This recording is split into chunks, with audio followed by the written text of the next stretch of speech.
Hello friends, welcome back to Rudra classes.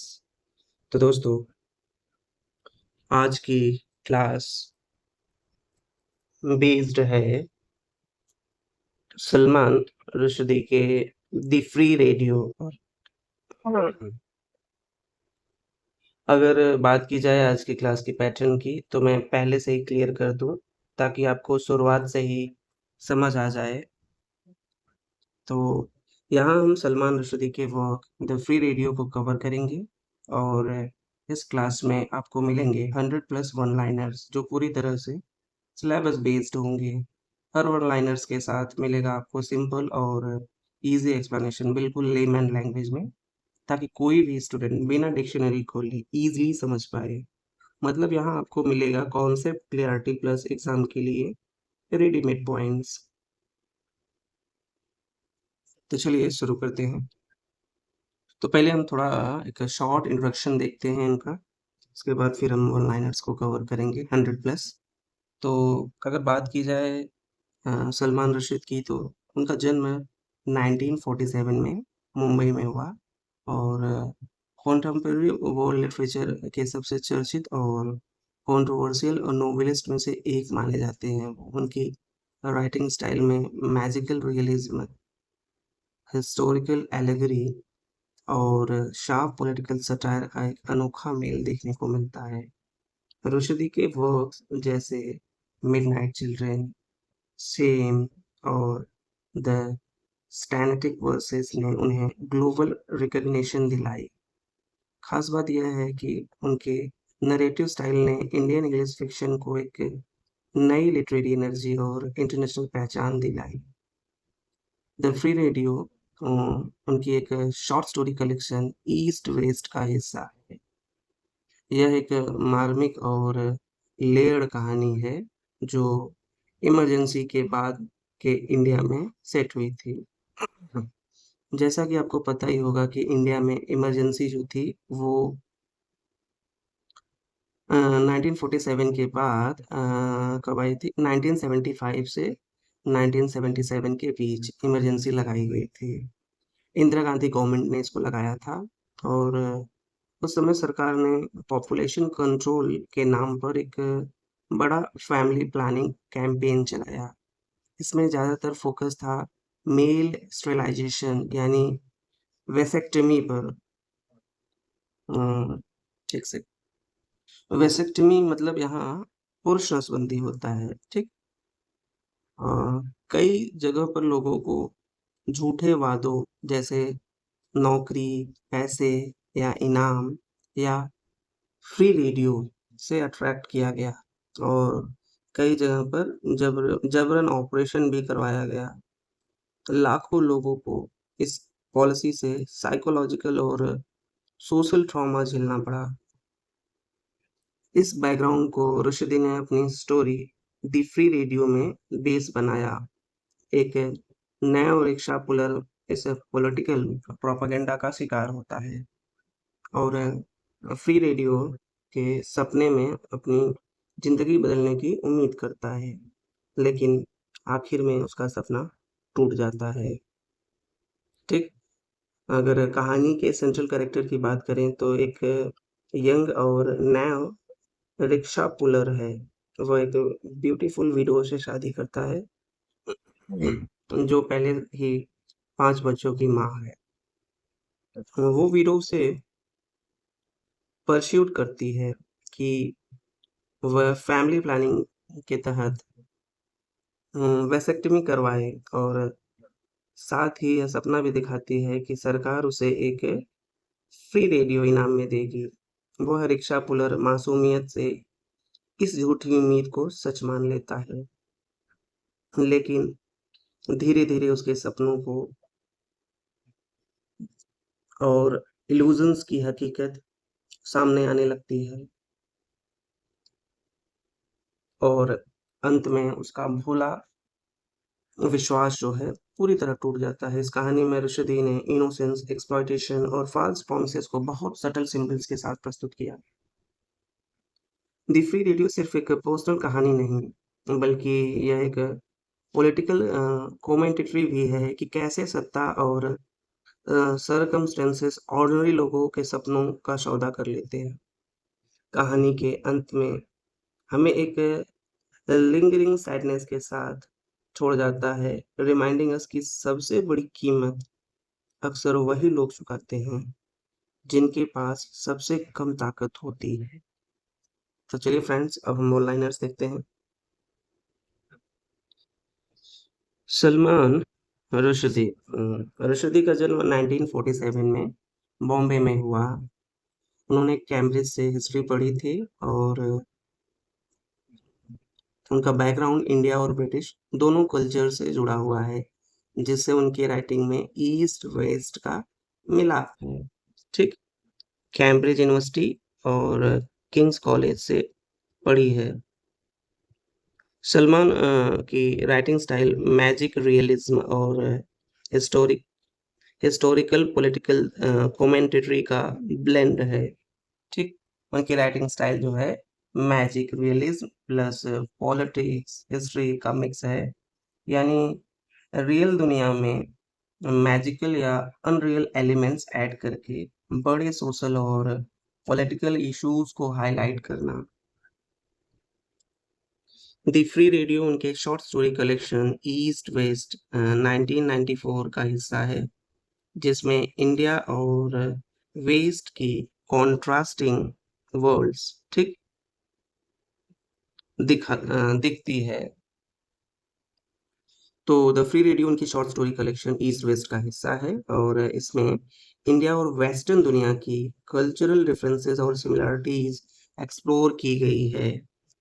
इस कहानी का नरेटर एक पुराने स्कूल मास्टर हैं जो young rickshaw puller the boy आप कह सकते हैं कि जिंदगी को नरेट करता है। ठीक। कहानी का नरेटर एक पुराने स्कूल मास्टर हैं। ठीक। एक ऐसे व्यक्ति की नज़र से बताई गई है जो सब ऑब्जर्व करता है और जो सेंट्रल कैरेक्टर है द बॉय या आप कह सकते हैं यंग रिक्शा पुलर या प्रोटोगोनिस्ट ऑफ द स्टोरी की लाइफ को दूसरों तक पहुंचाता है। द फ्री रेडियो का सेंट्रल थीम्स इमरजेंसी इरा के दौरान गवर्नमेंट द्वारा फोर्स स्टेरिलाइजेशन कैंपेन पर एक स्ट्रैटिकल क्रिटिक है। तो सेंट्रल थीम्स और इमरजेंसी के दौरान फोर्स स्टेरिलाइजेशन यानी स्टोरी एक तरह से उस टाइम की सरकार की पॉलिसीज पर सटायर है जहां कॉमन लोगों की फ्रीडम छीन ली गई थी।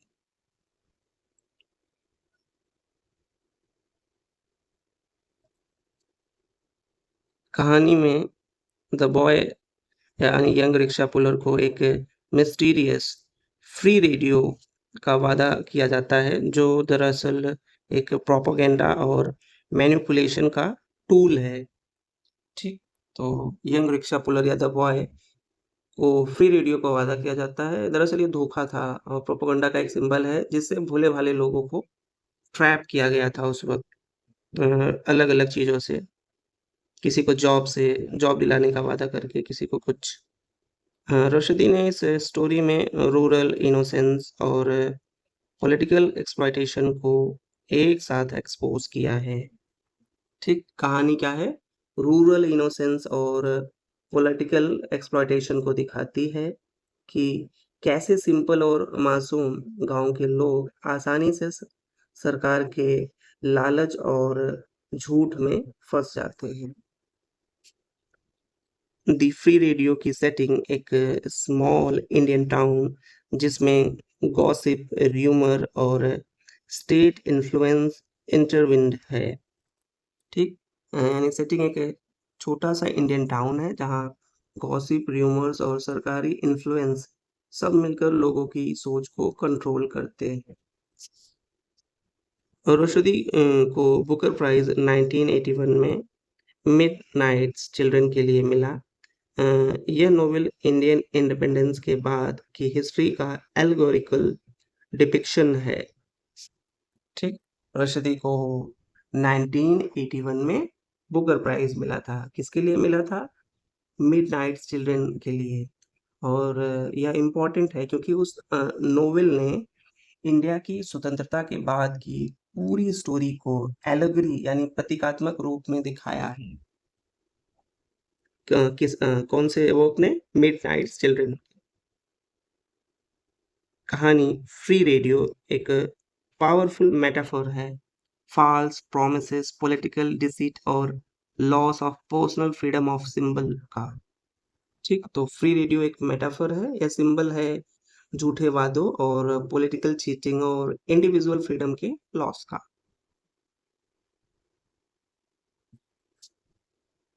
द फ्री रेडियो में द बॉय की ग्यूलिबिलिटी, पॉवर्टी और एस्पिरेशन का ट्रेजिक ह्यूमरस मिश्रण है।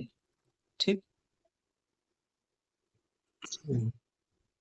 तो the boy young rickshaw puller, protagonist of the story की मासूम ग्यूलिबिलिटी उसकी गरीब और बड़े सपनों का मेल एक ट्रेजिक ह्यूमरस इफेक्ट बनाता है, यानी उसकी जिंदगी में हंसी और दुख दोनों एक साथ दिखाई देते हैं। ठीक। रशदी ने इस कहानी में ओरल स्टोरी टेलिंग स्टाइल अपनाया जिससे नरेटर का गॉसिप टोन ऑथेंटिक लगता है। ठीक, रशदी ने ओरल स्टोरी टेलिंग यूज की, नरेटर की गॉसिपिंग स्टाइल से कहानी बहुत नेचुरल और बिलीवेबल लगती है, जैसे गांव में लोग बातें करते हैं जिस तरह से। नेक्स्ट पॉइंट, स्टोरी में इमरजेंसी इरा इंडिया की सोशल एटमॉस्फेयर, फियर, कंट्रोल और ह्यूमर विविडली प्रेजेंट है। ठीक, कहानी में इमरजेंसी इरा इंडिया की हवा में साफ झलकती है, लोगों में डर, कंट्रोल और अफवाहें हैं, यही मेन एटमॉस्फेयर बनाती है या बनती है। द फ्री रेडियो में स्टेरिलाइजेशन को गवर्नमेंट अप्रूव्ड अपॉर्चुनिटी के रूप में पैकेज किया गया है जो आयरनी क्रिएट करता है। ठीक, तो स्टेरिलाइजेशन को गवर्नमेंट ने अपॉर्चुनिटी कहकर पेश किया और ये आयरनी है क्योंकि असल में यह लोगों की मजबूरी और एक्सप्लॉयटेशन था।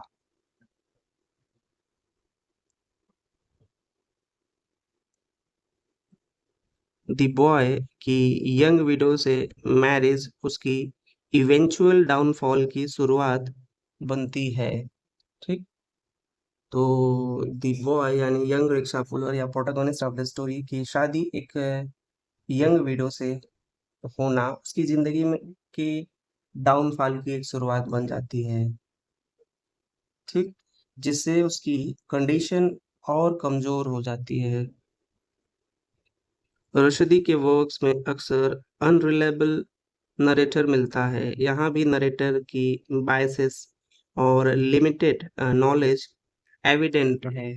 ठीक, रशदी की राइटिंग में अक्सर अनरिलायबल नरेटर होता है, स्टोरी में भी नरेटर के अपने बायसेस और अधूरी जानकारी क्लियरली दिखती है। इस कहानी में फ्री रेडियो की नॉन एग्जिस्टेंस, होप और डिसइल्यूजमेंट के साइकिल को सिंबलाइज करती है। फ्री रेडियो असल में होता ही नहीं, यह सिंबल है उम्मीद और फिर डिसइल्यूजनमेंट यानी आशा टूटने की साइकिल का। ठीक, रुशदी ने यहाँ पॉलिटिकल सटायर को स्मॉल टाउन करेक्टर ड्रामा में एम्बेड किया था। ठीक, तो रुशदी ने पॉलिटिकल सटायर को सिंपल स्मॉल टाउन ड्रामा में पिरोया है, जिससे बड़े इश्यूज आम लोगों की जिंदगी में नेचुरली दिखते हैं। द फ्री रेडियो का लैंग्वेज कोलोक्वियल कोलोक्वियल इंडियन इंग्लिश फ्लेवर लिए हुए हैं। तो कहानी की लैंग्वेज कोलोक्वियल है और इंडियन इंडियन इंग्लिश का फ्लेवर लिए हुए हैं, यानी वही बोली भाषा जो आम लोग इस्तेमाल करते हैं।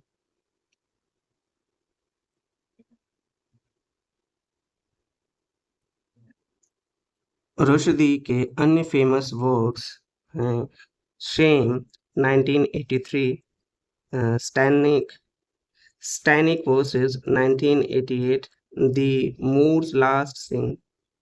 ये सभी जो हैं सोशियो पॉलिटिकल एलेगरी के एग्जाम्पल्स हैं। ठीक, कौन कौन से? Shame, Satanic Verses The Moor's Last सिंग, सभी जो है सोशियो पॉलिटिकल एलेगरी के एग्जाम्पल हैं। ठीक, और रशदी के बाकी वर्क्स भी सोशियो पॉलिटिकल एलेगरी हैं, जैसे सेम या स्टैनिक वर्सेस या मूर्स लास्ट सिंग, उसमें सब में सोसाइटी और पॉलिटिकल्स की सिंबॉलिकली दिखाया गया है इन सभी में। और द फ्री रेडियो में नरेटर की मोरल द फ्री रेडियो में नरेटर की मोरल जजमेंट ये रॉन्ग यहाँ मेंशन है, ये द बॉय होगा यहाँ, या यंग रिक्शा पुलर मिसप्रिंट हुआ है कि डिसीजंस को लगातार क्वेश्चंस करती है। ठीक, तो नरेटर बार बार यंग रिक्शा पुलर के डिसीजंस पर मोरल जजमेंट देता है, यानी उसकी चॉइसेस को सही गलत की नज़र से देखता है, जिससे स्टोरी में क्रिटिकल टोन आता है। रशदी ने इस कहानी में स्मॉल टाउन गॉसिप्स नेटवर्क को प्लॉट ड्राइवर बनाया है। ठीक, स्मॉल टाउन गॉसिप्स पूरे प्लॉट को आगे बढ़ाता है और अफवाहें ही घटनाओं को शेप करती हैं और करेक्टर्स की सोच को कंट्रोल करती हैं। कहानी में 5 रुपीज का मेंशन ब्राइब और पिटी करप्शंस की एक सटल इशारा करती है। 5 रुपीज का जिक्र जो है यह सटल हिंट है कि एक पिटी करप्शन और छोटे छोटे ब्राइब्स की ओर जो सोसाइटी में नॉर्मल हो चुके हैं। द फ्री रेडियो में एस्ट्रोलाइजेशन के बदले मिलने वाले इमेजिनरी रिवार्ड का कॉन्सेप्ट प्रोपेगेंडा साइकोलॉजी को एक्सपोज करता है। एस्ट्रोलाइजेशन के बदले मिलने वाला इमेजिनरी रिवार्ड दिखाता है कि कैसे गवर्नमेंट प्रोपेगेंडा साइकोलॉजी से भोले लोगों को मैनिपुलेट करती है।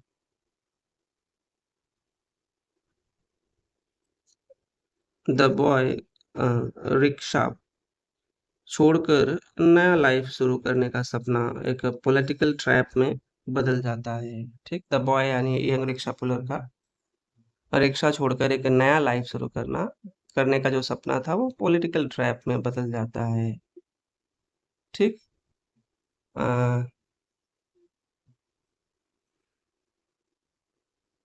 और यह थीम है एक शैटर्ड ड्रीम्स की।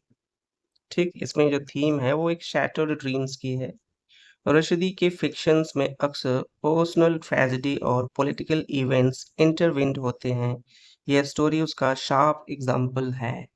रशदी की राइटिंग में पर्सनल ट्रेजेडी और पॉलिटिकल इवेंट्स के साथ साथ चलते हैं। यहाँ यंग रिक्शा पुलर की पर्सनल डाउनफॉल और इमरजेंसी पॉलिटिक्स जुड़ जाते हैं। नरेटर का पैसिव रोल पॉलिटिकल इनजस्टिस के सामने कॉमन मैन की हेल्पलेसनेस का प्रतीक है। नरेटर का पैसिव रोल दिखाता है कि कॉमन मैन पॉलिटिकल इनजस्टिस के सामने पावरलेस है, वो बस देख सकता है, बदल नहीं सकता है।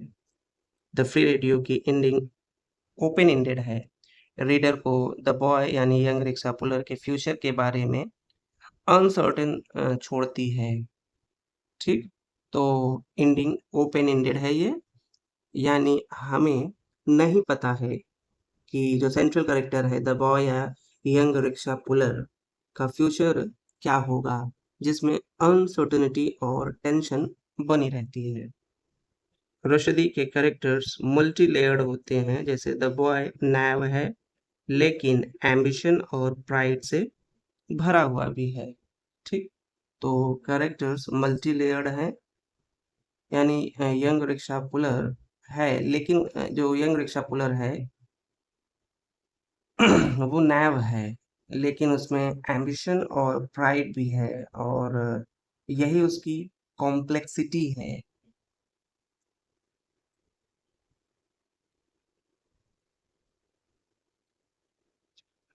इस कहानी का टोन एक बिटर स्वीट है। ह्यूमर और ट्रेजेडी एक साथ चलते हैं। ठीक, स्टोरी का टोन बिटर स्वीट है, यानी ह्यूमर और ट्रेजेडी दोनों पैरेलल चलते हैं, जिसे पढ़ने का असर और गहरा हो जाता है।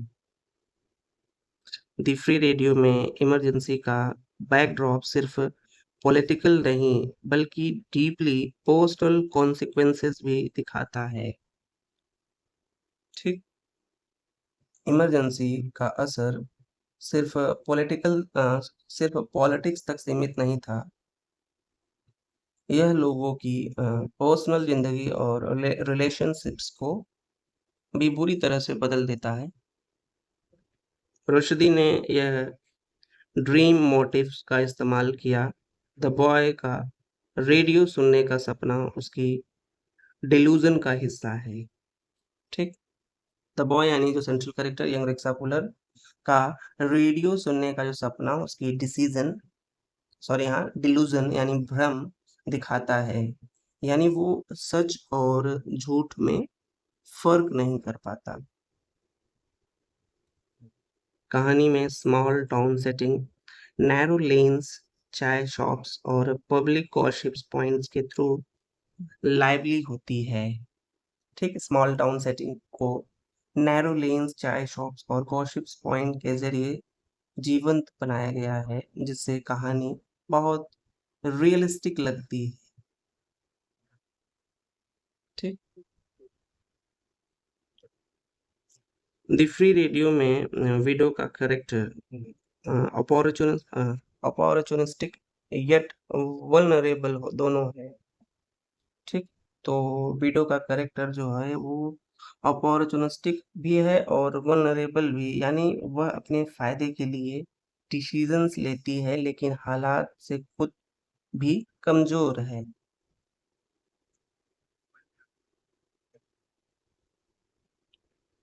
रश्दी ने इस कहानी में एक एस्पिरेशनल पॉवर्टी को टारगेट किया है, जहां छोटे रिवार्ड्स भी लाइफ चेंजिंग लगते हैं। ठीक, एस्पिरेशनल पॉवर्टी दिखाती है कि कि गरीब लोग छोटे रिवार्ड्स को भी बहुत बड़ा मान लेते हैं और यही उनकी एक्सप्लॉयटेशन का कारण बनती है। ठीक, तो एक्सप्रेशनल पॉवर्टी क्या दिखाती है कि गरीब लोग जो होते हैं वो छोटे रिवॉर्ड्स को भी बहुत बड़ा मान लेते हैं और यही उनकी एक्सप्लॉयटेशन का कारण बनती है। स्टोरी का free radio promise, carrot on a stick, एक स्ट्रैटेजी का लिटरेरी वर्जन है।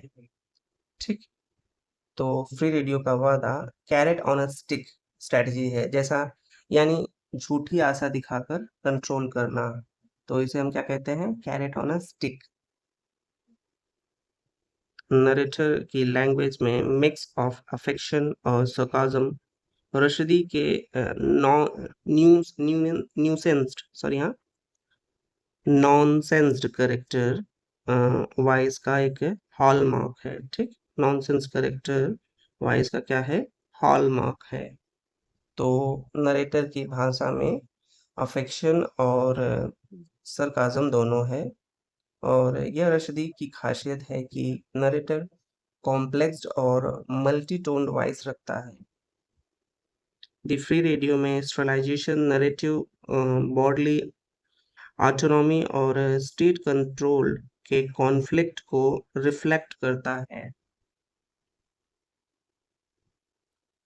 द बॉय जो सेंट्रल कैरेक्टर है यंग रिक्शा पुलर, वो केयर फ्री यूथ से डिसअपॉइंटेड एडल्ट बन जाता है।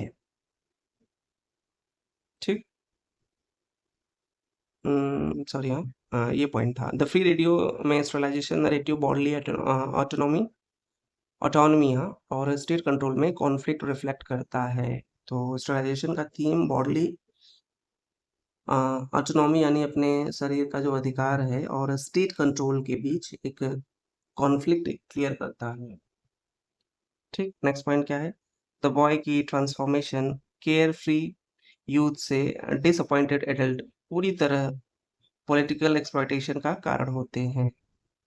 ठीक, तो केयर फ्री यूथ से डिसअपॉइंटेड जो है एडल्ट बन जाता है वो, और यह जो है डाउनफॉल पूरी तरह से पॉलिटिकल एक्सप्लॉयटेशन की वजह से होता है।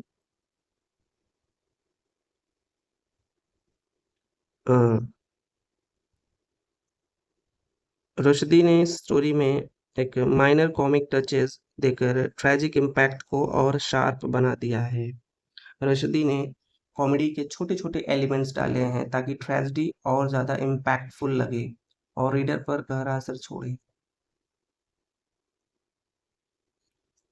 द फ्री रेडियो का वादा असल में क्या था? फॉल्स होप मैन्युफैक्चरिंग का क्लासिक एग्जाम्पल है। ठीक, तो फ्री रेडियो का वादा फॉल्स होप मैन्युफैक्चरिंग है, यानी लोगों को झूठी उम्मीद देकर उन्हें कंट्रोल किया जाता है। रशदी ने कहानी में इंडियन इमरजेंसी की कंट्रोवर्शियल पॉलिसीज को माइक्रो लेवल पर ड्रामेटाइज किया है। ठीक, तो रशदी ने इमरजेंसी की बड़ी पॉलिसीज को एक छोटे टाउन की कहानी में ड्रामेटाइज किया है, जिससे उनका रियल इम्पैक्ट समझ में आता है। इस कहानी में विडो की मैनिपुलेशन, पर्सनल गेन और सर्वाइवल इंस्टिंक्ट का ब्लेंड है। विडो का बिहेवियर मैनिपुलेशन और प्लस सर्वाइवल इंस्टिंक्ट का मिक्स है। वो अपने फायदे के लिए यंग रिक्शा पुलर को यूज करती है, लेकिन खुद भी हालात का शिकार है। नरेटर का consistent I told you so attitude moral superiority और हिंडसाइड विजडम को दर्शाता है। हाइंडसाइड विजडम को दर्शाता है। ठीक, तो नरेटर का I told you so attitude दिखाता है कि उसे मोरल सुपीरियरिटी महसूस होती है, यानी वह खुद को ज्यादा समझदार मानता है।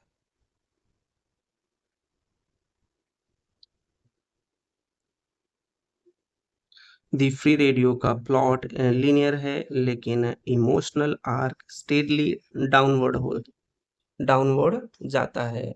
ठीक, प्लॉट सीधा लीनियर है, लेकिन इमोशनल ग्राफ लगातार नीचे जाता है। शुरुआत में होप है, लेकिन एंड तक डाउनफॉल और ट्रेजेडी बढ़ती जाती है। रुश्दी ने स्टोरी में use vulnerability to political promises को सेंट्रल कंसर्न बनाया है। ठीक, रुश्दी ने यूथ की वल्नरेबिलिटी दिखाई है, कैसे युवा जनरेशन आसानी से पॉलिटिकल प्रोमिसेस के जाल में फंस जाती है। स्टोरी में the boy young rickshaw puller का फिजिकल डिक्लाइन फोर्स स्टरलाइजेशन के बाद सिंबॉलिक एस एमस्कुलेशंस को दिखाता है। तो द यंग रिक्शा पुलर का फिजिकल डिक्लाइन फोर्स स्टरलाइजेशन के बाद सिंबॉलिक इमैस्कुलेशन यानी मर्दानगी छीन जाना को रिप्रेजेंट करता है। ठीक, दी फ्री रेडियो में ह्यूमर अंडरस्टैंड है, जिससे ट्रेजेडी और भी बिटिंग लगती है। ठीक, ह्यूमर बहुत हल्का और अंडरस्टैंड है, जिससे ट्रेजेडी का असर और ज़्यादा गहरा और पेनफुल हो जाता है। रशदी ने यह सजेस्ट किया है कि प्रोपेगेंडा इंडिविजुअल ड्रीम्स को हाईजैक कर सकता है। ठीक, प्रोपेगेंडा जो है वो इंडिविजुअली ड्रीम्स को हाईजैक कर सकता है, यानी लोगों के पर्सनल एस्पिरेशंस को पॉलिटिकल एजेंडा में बदल देता है।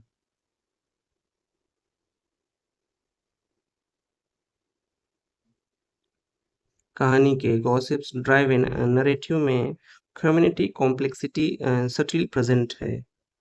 ठीक, तो गॉसिप ड्राइव इन नरेटिव में कम्युनिटी कॉम्प्लेक्सिटी यानी सोसाइटी भी इस एक्सप्लॉयटेशन में इनडायरेक्टली शामिल है, क्योंकि लोग सिर्फ बातें करते हैं, रोकते नहीं। ठीक। तो गॉसिप ड्राइवन नैरेटिव में कम्युनिटी क्या है, कॉम्प्लेक्सिटी है, यानी सोसाइटी भी इस एक्सप्लॉयटेशन में इनडायरेक्टली शामिल है, क्योंकि लोग जो हैं सिर्फ बातें करते हैं, रोकते नहीं।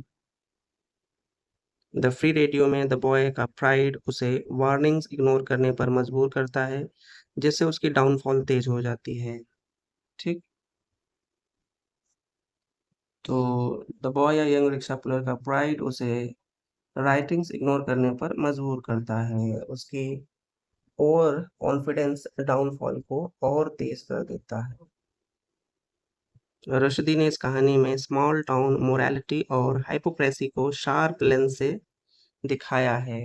ठीक, रश्दी ने स्मॉल टाउन मोरालिटी को हाइपोक्रेसीज एक्सपोज की है, और यानी लोग बाहर से एथिकल दिखते हैं लेकिन अंदर से वो सेल्फिश मोटिव्स रखते हैं। स्टोरी में विडोड की इकोनॉमिक इनसिक्योरिटी उसके कैलकुलेटेड चॉइसेस को जस्टिफाई भी करती है और मोरली क्वेश्चन भी। ठीक। तो विडो की इकोनॉमिक इनसिक्योरिटी उसके कैलकुलेटेड चॉइसेस को समझाती भी है और मोरली डाउटफुल भी बनाती है।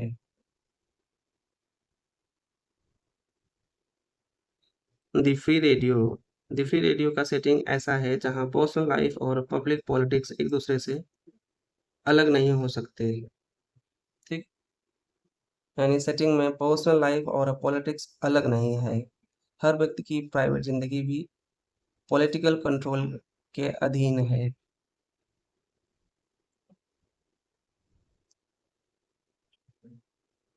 रश्दी ने नरेटर के सेलेक्टिव स्टोरी टेलिंग से यह संकेत दिया है कि ट्रुथ हमेशा फिल्टर्ड फॉर्म में आता है।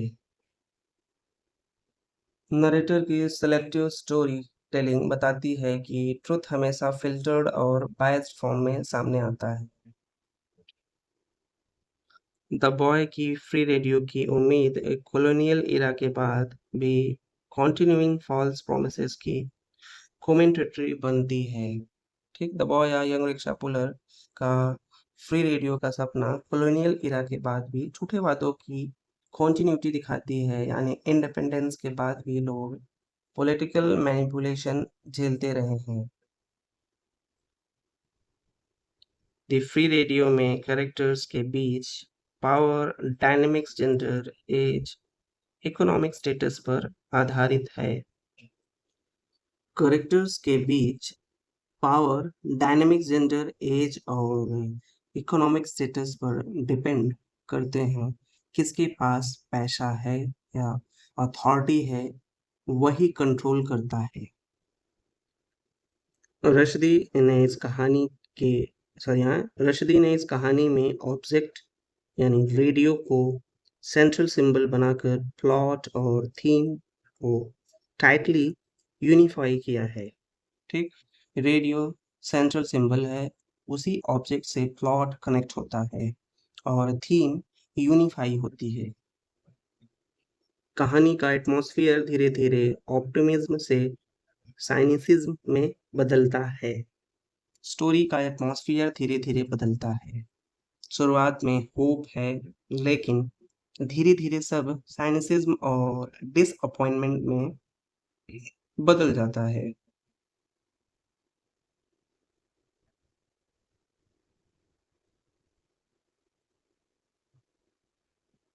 हम्म,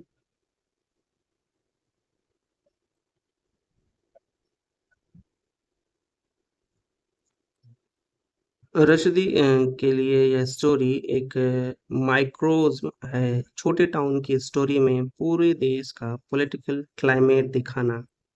ठीक। पूरी स्टोरी एक माइक्रोज्म है, यानी छोटे टाउन की कहानी से पूरे देश का पॉलिटिकल क्लाइमेट रिफ्लेक्ट होता है।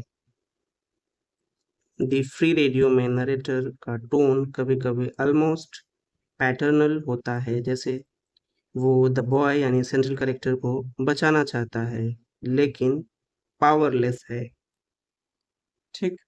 नरेटर का टोन कई बार पैटर्नल लगता है, जैसे वह द यंग रिक्शा पुलर को बचाना चाहता है लेकिन पावरलेस होने की वजह से सिर्फ देख पाता है। तो रश्दी ने इस कहानी में जेंडर्ड मैनिपुलेशंस को हाईलाइट किया। विडोड द बॉय की अट्रैक्शन का फायदा उठाती है। ठीक, विडोड ने जेंडर्ड मैनिपुलेशन किया है। उसने द बॉय यानी young rickshaw puller protagonist of the story की अट्रैक्शन का फायदा उठाकर उसे अपने पर्पस के लिए यूज किया है। स्टोरी में फोर्स स्टेरिलाइजेशन को गिफ्ट के रूप में फ्रेम करना स्टेट प्रोपेगेंडा के सबसे डार्क टैक्टिक्स में से एक है। ठीक, तो फोर्स स्टेरिलाइजेशन को गिफ्ट की तरह पेश करना स्ट्रेट प्रोपेगेंडा की सबसे डार्क स्ट्रैटेजी है, जहां एक्सप्लॉयटेशन को बेनिफिट्स के रूप में दिखाया गया है।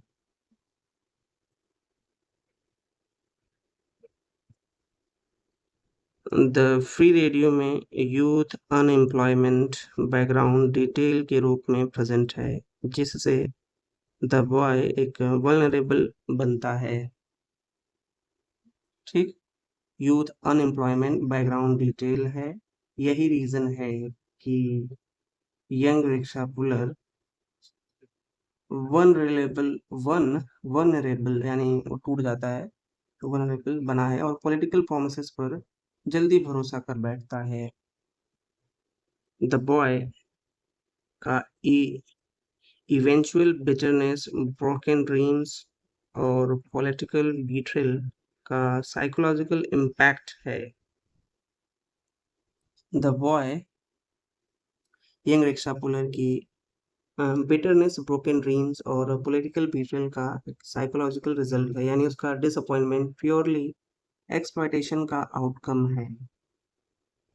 रशदी ने इस कहानी में अनरिलायबल नरेटर की टेक्निक से ट्रुथ और गॉसिप्स के बीच ब्लर लाइन क्रिएट की है। ठीक, तो अनरिलायबल नरेटर की वजह से ट्रुथ और गॉसिप्स की लाइन ब्लर हो जाती है, रीडर को क्लियर सर्टेनिटी नहीं मिलती है। द फ्री रेडियो में टाउन की public spaces, tea stall, market place, political rumour,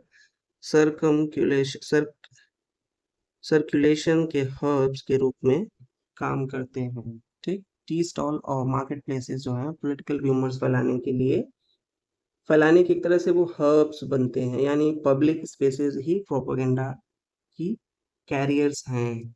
ठीक, कहानी में रेडियो कभी अपीयर नहीं करता, जिससे absence itself central narrative device बन जाता है। ठीक, रेडियो कभी स्टोरी में अपीयर ही नहीं करता, इसकी एब्सेंस एक सेंट्रल डिवाइस है जो फॉल्स प्रोमिसेस को और हाईलाइट करती है।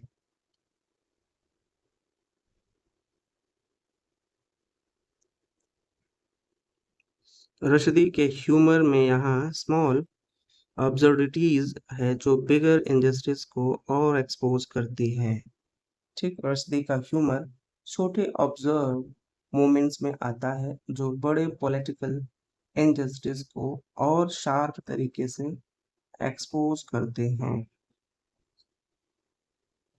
द फ्री रेडियो में एंडिंग का इमोशनल वेट इस बात से आता है कि प्रोमिसेस फुलफिल्ड नहीं होते, फिर भी लोग कोप करते हैं। ठीक, तो एंडिंग का इमोशनल वेट इस फैक्ट से आता है कि प्रोमिसेस पूरे नहीं होते, फिर भी लोग एडजस्ट करते हैं। ठीक, एडजस्ट करते हैं, कोप करते हैं, यानी मैनेज करने की कोशिश करते हैं। द फ्री रेडियो में नरेटर का हाइंडसाइड प्रोस्पेक्टिव पूरे प्लॉट को मोरल फैबल जैसे फील देता है। नरेटर का हाइंडसाइड प्रोस्पेक्टिव स्टोरी को एक मोरल फेबल जैसा फील देता है, यानी वो बाद में हुई घटनाओं को देखकर सीख वाली टोन में बातें करता है। ठीक, रशदी ने कहानी में स्मॉल जेस्चर्स जैसे हेड शेक और हाफ स्माइल जैसे कैरेक्टर्स की इनर थॉट्स कन्वे किए हैं। छोटे जेस्चर्स जैसे हेड शेक और हाफ स्माइल जैसे कैरेक्टर्स के अंदरूनी थॉट्स रिवील करते हैं। बिना बड़े डायलॉग्स के भी इमोशंस समझ आ जाते हैं। स्टोरी में पॉलिटिकल कैंपेन का सटल प्रेजेंस प्लॉट को ओवर्ट प्रोपेगेंडा से बचाता है, लेकिन उसका असर गहरा छोड़ता है। ठीक, पॉलिटिकल कैंपेन का सटल प्रेजेंट प्लॉट को ओवर्ट प्रोपेगेंडा नहीं बनाता, लेकिन उसका असर जो है लोगों की जिंदगी पर गहरा दिखाता है।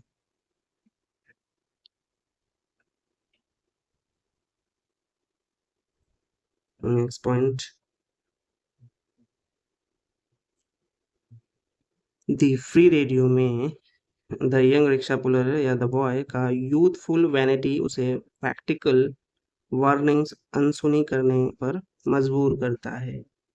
ठीक, तो यंग रिक्शा पुलर की यूथफुल वैनिटी यानी अपनी लुक्स और प्राइड उसे प्रैक्टिकल वार्निंग्स इग्नोर करने पर मजबूर करती है।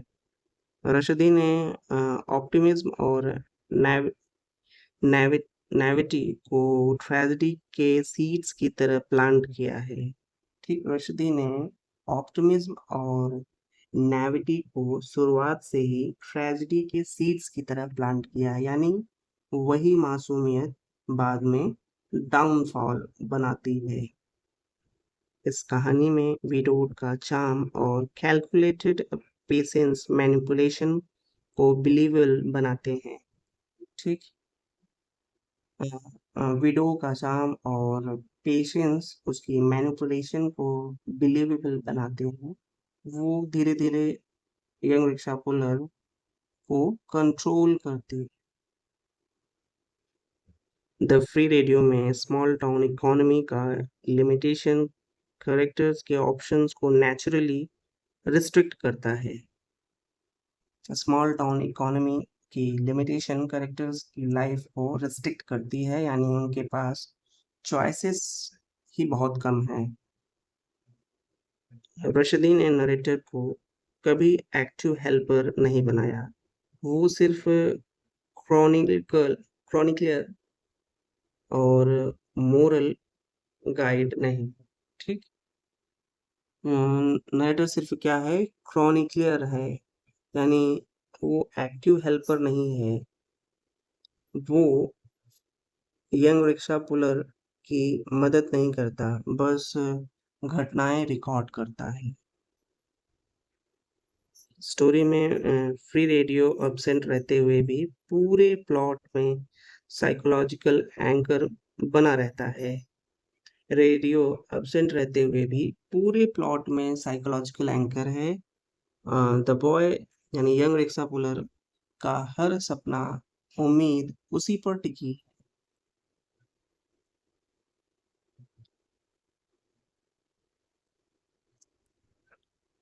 द फ्री रेडियो का मूड शिफ्ट इतनी ग्रेजुअल कि रीडर को क्लाइमैक्स तक द बॉय यानी द सेंट्रल कैरेक्टर के लॉस का पूरा वेट महसूस होता है। ठीक, तो स्टोरी का मूड शिफ्ट होता है ग्रेजुअल रीडर तक, को क्लाइमैक्स तक धीरे धीरे यंग रिक्शा पुलर के लॉस और ट्रेजेडी का पूरा भार महसूस होता है। ठीक, द फ्री रेडियो में विडो का पास्ट उसकी मोटिव्स को मोरली एम्बिगस बनाता है, सिंपथी और सस्पिशन दोनों पैदा करता है। विडो का पास उसके मोटिव्स को मोरालिटी एम्बिगस बनाता है, यानी रीडर कभी उसके लिए सिंपथी फील करता है और कभी उस पर सस्पिशन करता है। रुशदी इस कहानी में ब्यूरोक्रेसी को बैकग्राउंड हम की तरह रखा है, जिससे उसका असर सटल लेकिन कांस्टेंट रहे। ब्यूरोक्रेसी बैकग्राउंड हम की तरह है, सीधा सामने नहीं, लेकिन उसका असर लगातार कैरेक्टर्स की जिंदगी पर महसूस होता है। स्टोरी नरेटर के सेलेक्टिव मेमोरी ट्रुथ को फ्रैगमेंट में प्रेजेंट करती है। नरेटर की सेलेक्टिव मेमोरी ट्रुथ को फ्रैगमेंट्स में प्रेजेंट करती है, जिससे स्टोरी पूरी तरह क्लियर नहीं बल्कि टुकड़ों में समझ आती है। द फ्री रेडियो में प्रोमिसेस और बीट्रेल्स पर्सनल लव स्टोरी के रूप में भी और भी पॉलिटिकल एलिगरी के रूप में भी काम करते हैं। ठीक, तो प्रोमिसेस और बीट्रेल्स दो स्तर पर काम करते हैं, पर्सनल लव स्टोरी में भी और पॉलिटिकल एलिगरी में भी। द बॉय सेंट्रल कैरेक्टर का एक सेल्फ इमेज हीरो जैसा है, जैसे सर्कमस्टेंसेस धीरे-धीरे डिसमेंटल करते हैं, ठीक? तो यंग रिक्शा पुलर खुद खुद को हीरो की तरह इमेजिन करता है, लेकिन सर्कमस्टेंसेस धीरे-धीरे उसके हीरोइक सेल्फ इमेज को तोड़ देती है।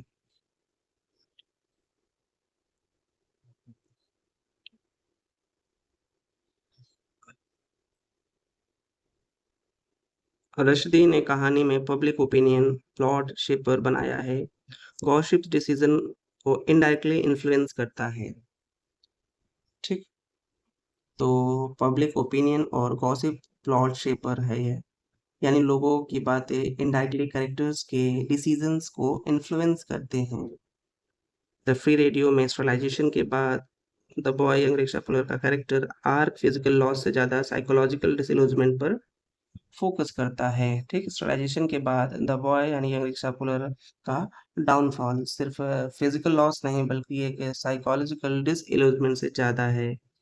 स्टोरी का सिंपल स्ट्रक्चर डीपर पॉलिटिकल और कमेंटेटरी का एक्सेसिबल बनाता है, ठीक? स्टोरी का simple structure deeper political commentary को एक्सेसिबल बनाता है, कॉम्प्लेक्स थीम्स भी इजीली समझ में आ जाते हैं। रश्दी ने यहाँ रेडियो को अनअटेनेबल ड्रीम के रूप में इस्तेमाल किया है, जो कांस्टेंट लॉगिंग और फ्रस्ट्रेशंस का सोर्स है। तो रेडियो अनअटेनेबल ड्रीम बन जाता है।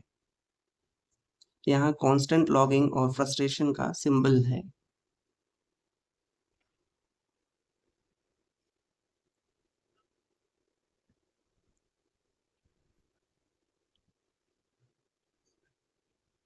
द फ्री रेडियो में टोन शिफ्ट इतना स्मूथ है कि ह्यूमर से ट्रेजेडी में ट्रांजिशन ऑलमोस्ट अननोटिस्ड होता है, ठीक? टोन शिफ्ट इतना स्मूथ है कि ह्यूमर से ट्रेजेडी में चेंज रीडर को अचानक नहीं धीरे-धीरे महसूस होता है, ठीक? द फ्री रेडियो में द बॉय का refusal to doubt authority emergency era blind trust का माइक्रो लेवल पोएट्री है, ठीक? यंग रिक्शा पुलर का अथॉरिटी पर डाउट न करना दिखाता है कि इमरजेंसी टाइम में लोग गवर्नमेंट को बिना क्वेश्चन किए मान लेते थे, क्योंकि वो एक्चुअल में रीज़न मुझे लगता है ये था कि जो कांग्रेस पार्टी थी यानी इंदिरा गांधी की पार्टी, उसी ने फ्रीडम दिलाई थी। तो एक इस तरह का भी फेथ लोगों में था, अगर इस पॉइंट की बात करें तो। ठीक, तो यंग रिक्शा पुलर का अथॉरिटी पर डाउट ना करना दिखाता है कि इमरजेंसी टाइम में लोग गवर्नमेंट को बिना क्वेश्चन किए मान लेते थे। रश्दी ने नरेटर की मोरल सुपीरियरिटी को सटली आयरोनिक बनाया ताकि रीडर उसे पूरी तरह भरोसेमंद ना माने। ठीक, नरेटर खुद को मोरली सुपीरियर दिखाता है, लेकिन रश्दी इस उसे इतना रिलायबल नहीं रखते ताकि रीडर कंफ्यूज रहे कि उसकी बात पूरी तरह सही है या नहीं। Story market places scenes public discourse और प्रोपेगेंडा के नेचुरल ब्रीडिंग ग्राउंड के रूप में काम करते हैं। ठीक, तो बाजार सीन्स बताते हैं कि प्लेसेस पर ही रूमर्स प्रोपेगेंडा और पॉलिटिकल बातें फैलती थी, यानी लोगों की सोच वहीं से बनती थी।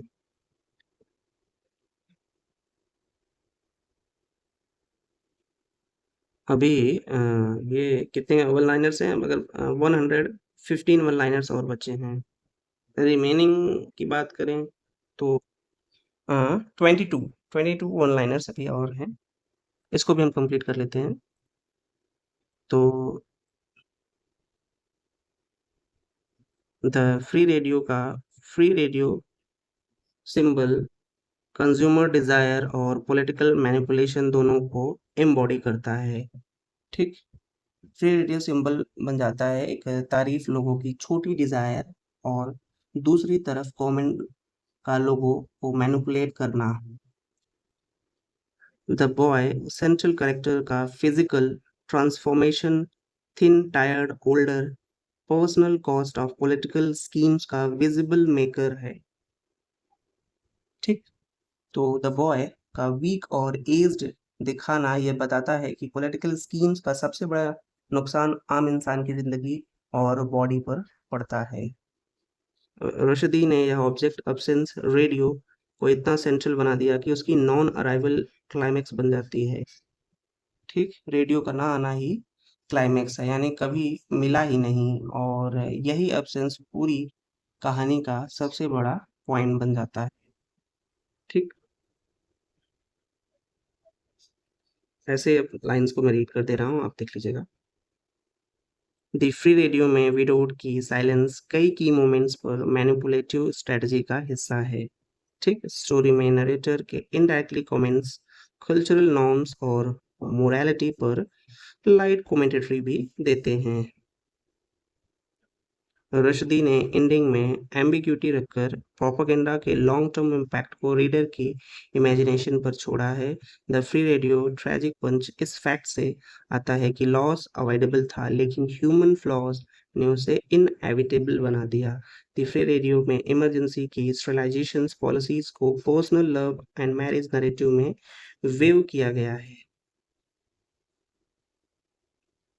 रशदी ने नरेटर को लोकल हिस्टोरियन जैसा बनाया, जो टाउन के कलेक्टिव मेमोरी कैरी करता है। स्टोरी में विडो का प्रॉग्मेटिक अप्रोच सर्वाइवल ड्राइवन एजेंसी को रिफ्लेक्ट करता है। द फ्री रेडियो में द बॉय यानी यंग रिक्शा पुलर का ड्रीम ऑब्जेक्ट रेडियो धीरे धीरे रीडर के लिए हॉलो हो जाता है। रशदी ने प्लॉट में कोई एक्सप्लिटी विलेन नहीं रखा, सिस्टम और सर्कमस्टेंसेस ही एंटागोनिस्ट है। स्टोरी में रिपीटेड वार्निंग्स एक फोर शेडिंग डिवाइस है जो टेंशन्स बिल्ड करते हैं। द फ्री रेडियो में नरेटर ओकेजनल सिंपैथी नोट्स उसके जजमेंटल टोन को बैलेंस करते हैं। The boy central character gullibility, youth idealism और लैक ऑफ वर्ल्डली विजडम से पैदा होते हैं। रश्दी ने स्मॉल टाउन रियलिज्म और पॉलिटिकल सटायर को बिना टोन क्लैश के मर्ज किया है। द फ्री रेडियो में अंडरस्टैंड ट्रेजेडी उसे लाउड पॉलिटिकल फिक्शन से अलग यादगार बनाती है। द फ्री रेडियो में फोर्स स्पेशलाइजेशंस का थीम बॉडली ऑटोनॉमी और स्टेट ओवररीच के क्लैश को शार्प बनाते हैं। रशदी ने नरेटर की लिमिटेड इन्वॉल्वमेंट से स्टोरी के वोयरिस्टिक क्वालिटी दी, जैसे रीडर भी बस देख ही रहा हो। स्टोरी में विडो का फाइनेंशियल एम्बिशंस इमोशनल मैनिपुलेशन के साथ इंटरलिंक्ड है। द फ्री रेडियो में रेडियो की प्रॉमिस्ड अराइवल होप और डिसइल्यूजनमेंट के बीच एक पेंडुलम जैसा काम करती है। द बॉय सेंट्रल कैरेक्टर का ग्रेजुअल आइसोलेशंस, कम्युनिटी गॉसिप्स और पर्सनल बीट्रेल दोनों का कंबाइंड इफेक्ट है। ठीक है फ्रेंड्स, मैं देख रहा हूँ इसको लगभग रिमेनिंग मैं बस 3 या 4 क्लास और लूँगा। बाकी आप खुद से ही कंटेंट को देख लीजिएगा पूरे सिलेबस में जो भी जैसा भी रहे, क्योंकि और भी चीज़ों में मैं स्टक हुआ हूँ। ठीक है, थैंक यू।